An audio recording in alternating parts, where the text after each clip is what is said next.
আপনি আপনার সম্পদকে বৃদ্ধি করতে চান, আপনি অঢেল সম্পদের মালিক হতে চান, আপনি হায়াত বৃদ্ধি করতে চান, তাহলে অবশ্যই আপনাকে এই হাদিসের উপর আমল করতে হবে। হাদিসের মধ্যে আসছে আনাস ইবনে মালিক রাদিয়াল্লাহু তাআলা আনহু আন্নাহু قال رسول الله صلى الله عليه وسلم من أحب أن يبسط له في رزقه وينسأ له في آثاره فليصل رحمه রাহুল বুখারী। যে ব্যক্তি চায় তার রিজিক বৃদ্ধি পাক এবং তার হায়াত দীর্ঘ হোক, সে যেন আত্মীয়তার সম্পর্ক বজায় রাখে।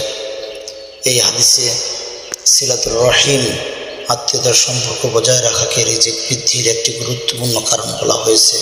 এর মানে শুধু টাকা বাড়ানো, বরং জীবনে বরকত আসে, কাজ সহজ হয়, দুশ্চিন্তা কমে যায়। অনেক সময় কম আয় হলেও তাতে শান্তি ও পরিপূর্ণ থাকে। এটাই হলো আসল বরকত, আসল রহমত। মহান আল্লাহ রাব্বুল আলামিন আমাদেরকে হাদিসের প্রতি আমল করার তৌফিক দান করুন। আমিন।